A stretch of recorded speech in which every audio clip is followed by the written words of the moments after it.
नमस्कार, आप देख रहे हैं न्यूज़ 18 इंडिया। आपके साथ मैं हूं सबीना तामंग देशमुख। शुरुआत इसी खबर से, जहां फरीदाबाद से मिली लाल रंग की गाड़ी से विस्फोटक खरीदा गया था। आतंकी उमर की लाल रंग की गाड़ी दरअसल कल फरीदाबाद से बरामद की गई थी, मिली थी, और उसी गाड़ी से फर्टिलाइजर और दूसरे केमिकल खरीदे गए थे। फरीदाबाद के खंडावली गांव में देर रात एनएसजी की टीम और पुलिस ने एक लाल रंग की इसी इको स्पोर्ट कार को, जो इस वक्त आपकी आंखों के सामने है, ये यहां से बरामद की गई, मिली DL10CK0458 जब्त की थी। मौके पर हमारे सहयोगी से भी लगातार हमने जानकारी ली, जिन्होंने बताया कि किस तरह से फिलहाल इलाके को घेर लिया गया है, सुरक्षा व्यवस्था बेहद कड़ी कर दी गई है, और एक एक जानकारी किस तरह से इसका पूरा कनेक्शन, किस तरह से इसके पूरे ताल्लुकात उमर से जुड़ते हुए यहां पर नजर आए। हालांकि इस बीच कई सवाल और भी हैं, क्योंकि ये साजिश उतनी नहीं जितनी दिखाई दे रही है। इसके जो लेयर्स हैं, इसकी जो परतें हैं साजिश की, वो बेहद गहरी हैं, और यही गहरी जड़ें, क्योंकि अब कई गिरफ्तारियां हो चुकी हैं, बहुत से हिरासत में हैं जिनसे पूछताछ की जा रही है, वो संदिग्ध जो कहीं ना कहीं इससे जुड़ते हुए नजर आते हैं।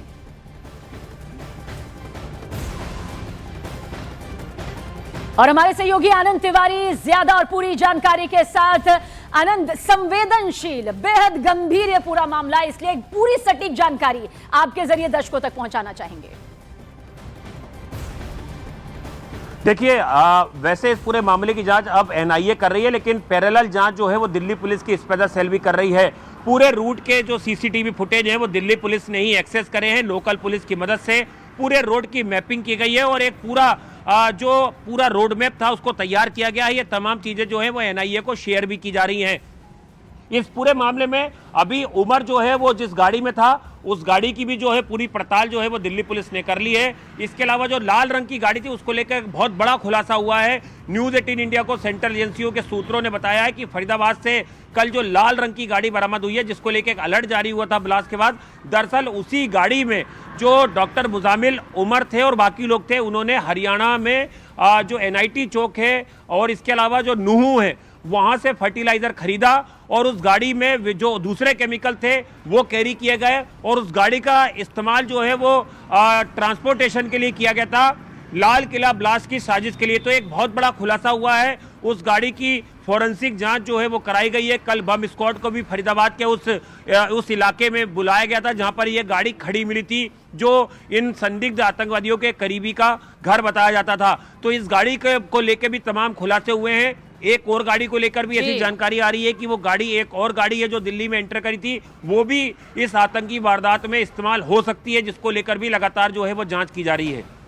नजर बनाए रखिएगा आनंद, आगे भी आपके जरिए जानकारी दर्शकों तक पहुंचाएंगे। बहरहाल शुक्रिया। और दरअसल फरीदाबाद के खंडावली गांव पर अब सभी की निगाहें टिक गई है, क्योंकि देर रात उस वक्त यहां पर हड़कंप मच गया जब एनएसजी की टीम और पुलिस ने एक लाल रंग की इसी इको स्पोर्ट कार को देखा और यहां से जब्त किया। DL10CK0458 ये जब्त कर ली गई है, जिसके दिल्ली ब्लास्ट केस के मुख्य आरोपी डॉक्टर उमर उन नबी से जुड़े होने का शक है। देर रात तक कार की जांच चली। स्निफर डॉग्स ने देखिए कार को खंगाला, वहीं CFSL की टीम भी मौके पर बुला ली गई। ये 4 तस्वीरें उसी से जुड़ी हुई, उसी की तस्दीक करती हुई ग्रामीणों को देखिए कार से दूर रखा गया, और पूरे इलाके की सुरक्षा व्यवस्था को कई गुना यहां पर बढ़ा दिया गया। और हमारे सहयोगी जावेद मंसूरी हमारे साथ मौजूद है। जावेद, एक एक तस्वीर, एक एक खबर पूरी यहां पर पहुंच रही है, लेकिन जो एंगल यहां पर इस लाल रंग की कार को लेकर सामने आया है, उससे निकलकर आ क्या रहा है? मतलब मिला जुला अगर सार पूछा जाए। देखिए, लाल रंग की ब्रीजा कार खंडावली गांव में खड़ी की गई थी, और उससे जुड़ी एक बड़ी खबर अभी आ रही है कि उस गाड़ी को उस गांव में पार्क करने वाले को हिरासत में लेकर दिल्ली पुलिस के हवाले फरीदाबाद पुलिस ने कर दिया है। ये खबर अभी सामने आई है। तो ये अपडेट है उस लाल कलर की इको स्पोर्ट जो गाड़ी खंडावली में खड़ी थी। उमर उन नबी के नाम पर ये गाड़ी रजिस्टर्ड थी। जैसा कि आनंद भी बता रहे थे कि इस गाड़ी का इस्तेमाल भी जो अमोनियम नाइट्रेट है उसको खरीदने में किया गया। तो ये सवाल हम तब भी उठा रहे थे जब हमने वो लाइव तस्वीरें दिखाई, जब उस गाड़ी की छानबीन हो रही थी। एनएसजी की टीम रात वहां पर पहुंची, सुबह ही वहां से रवाना हुई। जो जानकारी मिल रही है उसके मुताबिक उसमें कोई भी एक्सप्लोसिव बरामद नहीं हुआ, लेकिन सीएफएसएल की टीम का इंतजार हो रहा था फॉरेंसिक एविडेंस इकट्ठा करने के लिए। तो ऐसे में जो कई गाड़ियों की कहानी अब सामने आ रही है, उसमें एक i20 थी जो ब्लास्ट में खत्म हो गई, दूसरी इको स्पोर्ट्स जो कि खंडावली में मिली, और भी गाड़ी हो सकती है, ऐसी खबरें भी सामने आ रही हैं। तो फिलहाल इको स्पोर्ट को जिस शख्स ने गांव में पार्क किया था उसे दिल्ली पुलिस के हवाले कर दिया गया और लगातार तफ्तीश आगे बढ़ रही है। देखिए, जांच का दायरा बहुत आगे बढ़ रहा है। यही अल-फलाह यूनिवर्सिटी है जहां से लगातार अभी भी मूवमेंट, देखिए हरियाणा पुलिस की गाड़ी अभी भी अंदर की तरफ दाखिल हो रही है और लगातार जांच के दायरे में यही अल-फलाह यूनिवर्सिटी है जिसमें फ्लैट नंबर 17 में बताया जा रहा है पूरी साजिश रची गई। उसके रूम नंबर 13 में डॉक्टर मुजम्मिल का कमरा था, उसको भी छानबीन की जद में लिया गया। तो यहां से और क्या निकलकर सामने आता है, इस बात पर नजरें रहेंगी। जी, और जिस शख्स का आप जिक्र कर रहे हैं, जिसे पुलिस के हवाले यहां पर किया गया है, जो बड़ी जानकारी हमारे सहयोगी जावेद मंसूरी अभी देते हुए नजर आए, जाहिर सी बातों से भी बड़े खुलासे होंगे। बहरहाल, दिल्ली धमाकों की जांच के तीसरे दिन भी अल-फलाह यूनिवर्सिटी पर ही नजरें टिकी रही, क्योंकि पुलिस ने वहां जो सर्च ऑपरेशन चलाया उसमें दिल्ली धमाकों से जुड़े कई बहुत ही ज्यादा अहम सुराग हाथ लगे। सूत्रों के मुताबिक सबसे बड़ा सुराग यूनिवर्सिटी के कमरा नंबर 13 से बरामद हुआ, मिला, क्योंकि वो कमरा आरोपी डॉक्टर मुजम्मिल का था, जिसका इसके अलावा यूनिवर्सिटी के कमरा नंबर 4 से भी पुलिस को आरोपी डॉक्टर उमर नबी की एक बेहद अहम डायरी मिली।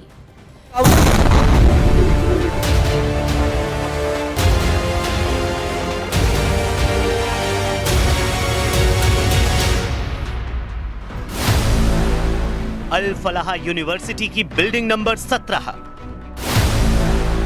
बिल्डिंग नंबर 17 का कमरा नंबर 13 और कमरा नंबर 4, कमरा नंबर 13 और कमरा नंबर 4 से मिली डायरी। डायरी ने खोले दिल्ली धमाके के राज। आखिरकार पता चल गया कि दिल्ली को दहलाने की पूरी प्लानिंग कहां हुई थी। सूत्रों ने बताया कि जांच एजेंसियों के रेडार पर आई फरीदाबाद की अल-फलाह यूनिवर्सिटी के 2 कमरों में पूरी साजिश रची गई। ये दोनों कमरे हैं अल-फलाह यूनिवर्सिटी की बिल्डिंग नंबर 17 के कमरा नंबर 13 और कमरा नंबर 4। खबर आई है कि फरीदाबाद की अल-फलाह यूनिवर्सिटी के कमरा नंबर 13 में ही भारत को दहलाने की एक बड़ी आतंकी साजिश रची गई। ये कमरा नंबर 13 डॉक्टर मुजम्मिल का था और इसी कमरे में डॉक्टर मुजम्मिल दूसरे आतंकवादियों से मुलाकात करता था।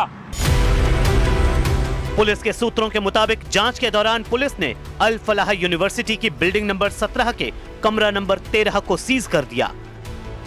कमरा नंबर 13 से पुलिस को एक डिवाइस और पेन ड्राइव मिली। इसके अलावा पुलिस को कुछ केमिकल और डिजिटल डेटा भी मिला। सूत्रों ने ही बताया कि कमरा नंबर 13 में ही तय होता था कि यूनिवर्सिटी की लैब से केमिकल बाहर कैसे लाया जाएगा। शक है उसी केमिकल से कम मात्रा में अमोनियम नाइट्रेट और ऑक्साइड मिलाकर विस्फोटक तैयार किए गए थे। सूत्रों के मुताबिक अल-फलाह यूनिवर्सिटी के कमरा नंबर 13 और कमरा नंबर 4 से सुरक्षा एजेंसियों को डॉक्टर मुजम्मिल और मोहम्मद उमर की 2 संदिग्ध डायरियां बरामद हुई हैं। इन डायरियों में ऑपरेशन शब्द का इस्तेमाल किया गया था, जिसको डिकोड करने की कोशिश की जा रही है। सूत्रों के मुताबिक डॉक्टर मुजम्मिल और डॉक्टर उमर की डायरी में कुछ कोड वर्ड्स का इस्तेमाल हुआ है, जिससे पता चलता है कि 8 से 12 नवंबर के बीच कुछ होने वाला है। सूत्रों की माने तो डायरी के अंदर ऑपरेशन शब्द का कई बार इस्तेमाल किया गया है। पुलिस सूत्रों के मुताबिक जांच एजेंसियों को यह भी पता चला कि आरोपी doctor Muzammil, doctor Adeel, doctor Umar और डॉक्टर शाहीन ने मिलकर लगभग 20 लाख रुपए नकद जुटाए, जो उमर को सौंपे गए। बाद में उन्होंने गुरुग्राम, नूह और आसपास के इलाकों से आईईडी तैयार करने के लिए 3 लाख रुपए का 20 क्विंटल से ज्यादा उर्वरक खरीदा। खबर आई कि उमर और डॉक्टर मुजम्मिल के बीच पैसों का विवाद भी था। उमर ने सिग्नल ऐप पर 2-4 सदस्यों वाला एक ग्रुप बनाया था, जिस पर इन सारी चीजों की चर्चा होती थी। यानी एक एक करके अल-फलाह यूनिवर्सिटी से ही दिल्ली धमाकों के राज खुले। वहीं के कमरों से चीजें और आरोपी डॉक्टरों की डायरी मिली, जिससे मिले सुराग से पुलिस ने जांच आगे बढ़ाई। और दिल्ली धमाके से जुड़ी जांच का केंद्र फरीदाबाद की अल फलाह यूनिवर्सिटी में शिफ्ट हो गया है और अब तक की जांच में मालूम चला है कि इस यूनिवर्सिटी के बिल्डिंग नंबर 17 के कमरा नंबर 13 में आतंकियों की मीटिंग का ये पॉइंट बना हुआ था। बताया गया कि यहीं पर दिल्ली और उत्तर प्रदेश के कई ठिकानों पर बम धमाके करने की साजिश रची जा रही थी और इस कमरे को पुलवामा के डॉक्टर मुजम्मिल अहमद के नाम पर अलॉट किया गया था। पुलिस ने अब इस कमरे को सीज कर दिया है और वहां से कई डिवाइस और पेन ड्राइव भी बरामद किए हैं। फॉरेंसिक टीम ने कमरे और लैब से रासायनिक पदार्थ और डिजिटल डेटा भी जब्त कर लिए हैं, यानी कि ये सब अभी बरामद किए गए हैं। इनकी जब्ती यहां पर हो चुकी है, जांच पड़ताल जारी है। तो देखिए, एक के बाद एक कई बड़े खुलासे अब तक दिल्ली ब्लास्ट मामले को लेकर सामने आ चुके हैं। कई सीसीटीवी फुटेज के जरिए ये मालूम चल सका कि किस तरह से I-20 कार को लेकर डॉक्टर उमर ये पूरी साजिश यहां पर रच रहा था।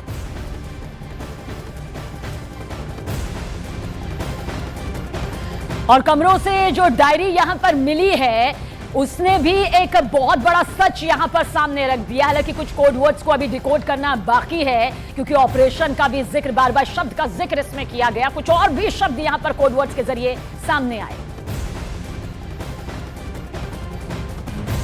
और देखिए, दिल्ली आतंकी हमले की जांच और तेज कर दी गई है। सूत्रों के मुताबिक ब्लास्ट मामले की जांच कर रही एजेंसियों को एक चौथी गाड़ी की तलाश है। जानकारी के मुताबिक I-20 गाड़ी और स्पोर्ट्स कार के अलावा एक तीसरी गाड़ी भी सस्पेक्ट मानी जा रही है और ये तीसरी गाड़ी ब्रेजा बताई जा रही है, जिसकी तलाशी यहां पर अब की जा रही है कि आखिर ये है कहां। अब तक पुलिस 3 गाड़ियों के बारे में जानकारी लगा चुकी है, जिसमें पहली गाड़ी लेडी डॉक्टर शाहीना की थी और जिसमें हथियार बरामद हुए थे, और इसके बाद दूसरी गाड़ी I-20 थी जो ब्लास्ट में खत्म हो गई, जिसके साथ उमर भी मारा गया। जबकि तीसरी गाड़ी इको स्पोर्ट्स को कल शाम हरियाणा से ही बरामद कर लिया गया था। अब चौथी गाड़ी की तलाश भी बहुत तेजी के साथ यहां पर